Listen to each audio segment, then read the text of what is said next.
So ನಾನು last video ನೋಡೋದವ್ರಿಗೆ ಗೊತ್ತಿರುತ್ತೆ, ನಾನು ಹೇಳಿದ್ದೀನಿ ಇದು ನಂದು ಫಸ್ಟ್ ಜಾಬ್ ಸರ್ಚಿಂಗ್ ಜರ್ನಿ ಅಂತ. ಓಕೆ, ಲಾಸ್ಟ್ ವಿಡಿಯೋ ನೋಡಿ ನಿಮಗೆ ಈ ವಿಡಿಯೋ ಅರ್ಥ ಆಗುತ್ತೆ ಏನು ನಾನು ರೆಕಾರ್ಡ್ ಮಾಡ್ತಾಯಿದ್ದೀನಿ ಅಂತ.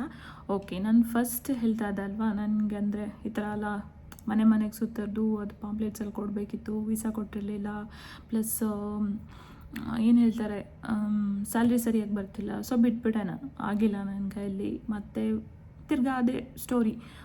ನಾನು ಡಿಸೆಂಬರ್, ಜಾನ್ವರಿ, ಮಾರ್ಚ್ವರೆಗೂ ಮಾಡಿದೆ. ನನಗೆ ಒಂದೇ ತಿಂಗಳು ಸಂಬಳ ಕೊಟ್ಟಿದ್ದು ಅವರು.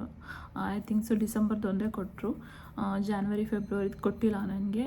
ದೆನ್ ಬಿಟ್ಟು ಅಂದರೆ ಅವ್ರದ್ದು ತುಂಬ ಬ್ರಾಂಚಸ್ ಎಲ್ಲ ಇತ್ತು, ತುಂಬ ಕೆಟ್ಟ ಏರಿಯಾದಲ್ಲೆಲ್ಲ ಹಾಕ್ತಾಯಿದ್ರು. ಅಂದರೆ ಈ ಲೇಬರ್ಸ್ ವರ್ಕ್ ಮಾಡೋ ಜಾಗದಲ್ಲಿ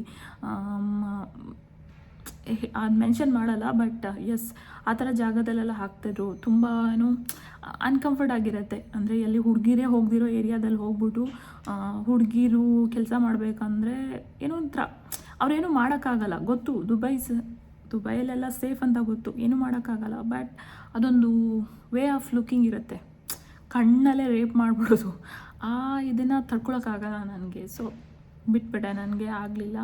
ಅದಾದಮೇಲೆ ಮಾರ್ಚಲ್ಲಿ ಬಿಟ್ಟಿದ್ದು.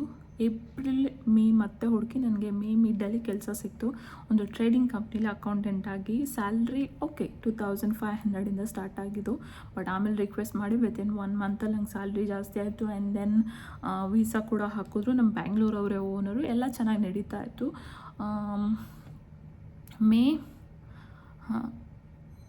April, May, June, July, August, September, 5 months ಆ ಕಂಪ್ನಿಯಲ್ಲಿ ವರ್ಕ್ ಮಾಡಿದೆ. ಕಂಪ್ನಿ ಓನರು ತುಂಬ ಹೈಪ್ ಆಗಿರೋರು, ಅಂದರೆ ಏನಂತ ಹೇಳ್ತಾರೆ, ಒಂಥರ ದುಡ್ಡು ತಲೆಗೆ ಇರುತ್ತಲ್ಲ ಆ ಥರ ಜನ ಅವರು. ಸೊ ನಮ್ಮ ಬೆಂಗಳೂರವರೇ.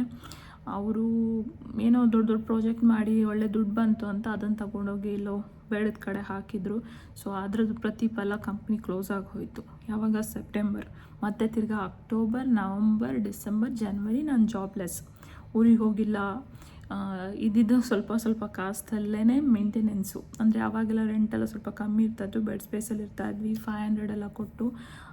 ಇವಾಗ ಯೂಶ್ವಲಿ 500 ರೆಂಟಿದೆ. ಅಂದರೆ ಶೇರಿಂಗ್ ರೂಮು, ಅಂದರೆ ನಾನು ಇಲ್ಲಿ PGs ಅಲ್ಲೆಲ್ಲ ಇರುತ್ತಲ್ಲ, ಸೊ ಆ ಥರ ಶೇರಿಂಗ್ ರೂಮಲ್ಲಿ 500. ಇವಾಗಿನ ರೆಂಟ್ ಏನೋ ಅಂದರೆ ಅದರಲ್ಲಿ ಒಂದು 20 ಜನ ಇರ್ತಾರೆ, 30 ಜನ ಇರ್ತಾರೇನೋ. ಬಟ್ ಅವಾಗಿನ ಟೈಮಲ್ಲಿ ಒಳ್ಳೆ ರೂಮ್ ಸಿಗ್ತಾಯಿತ್ತು 5 years ಬ್ಯಾಕು. ಸೊ ಹೆಂಗೋ ಮ್ಯಾನೇಜ್ ಮಾಡ್ತಿದ್ದೆ. ಮತ್ತು ತಿರ್ಗಾ 4 months ಜಾಬ್ಲೆಸ್ ನಾನು. ಅದಾದಮೇಲೆ ನಮ್ಮ ಬೆಂಗಳೂರವರು ಅಂದರೆ ಅವರು ಕರ್ನಾಟಕದವರು, ಮೆನ್ಷನ್ ಮಾಡಲ್ಲ ಯಾವ ಕಂಪನಿ ಅಂತ. ಅಲ್ಲಿ ನನಗೆ kind of part time job ಸಿಕ್ತು. ಪಾರ್ಟ್ ಟೈಮ್ ಜಾಬ್ ಅಂದರೆ ವೀಸಾ ಎಲ್ಲ ಏನೂ ಇಲ್ಲ, ಅವರು ವಿಸಿಟ್ ವೀಸಾದಲ್ಲೇ ನಮ್ಮ ಕರ್ನಾಟಕದವ್ರನ್ನೇ ಕೈಂಡ್ ಆಫ್ ಗೇಮ್ದು ಕೈಂಡ್ ಆಫ್ ಕಂಪನಿ ಅಲ್ಲಿ ಮಾಡ್ತಿದ್ದೆ. ಬಟ್ ಆ ಥರ ಕೆಲಸ ಎಲ್ಲ ಮಾಡೋಕ್ಕೆ ತುಂಬ ಜನ ಸರ್ವೈವ್ ಆಗೋಕ್ಕೆ ಸ್ಯಾಲ್ರಿ ಸಿಗ್ತಾಯಿತ್ತು. ಆ್ಯಂಡ್ ಓಕೆ ಫುಡ್ ಕೊಡ್ತಾಯಿದ್ರು. ಸೊ ಅಲ್ಲಿ ಬಿಟ್ಬಿಟ್ಟು I got next my job. ಅಂದರೆ ನಂದು ಎಕ್ಸಾಕ್ಟ್ಲಿ ಪ್ರಾಪರ್ ಸೆಕೆಂಡ್ ಜಾಬ್ ನನಗೆ ಸಿಕ್ಕಿದ್ದು ಶಾರ್ಜಾದಲ್ಲಿ. ಅದನ್ನು ನೆಕ್ಸ್ಟ್ ವೀಡಿಯೋಸಲ್ಲಿ ಹೇಳ್ತೀನಿ. Okay, thank you.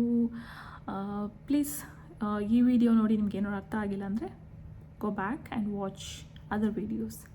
Thank you.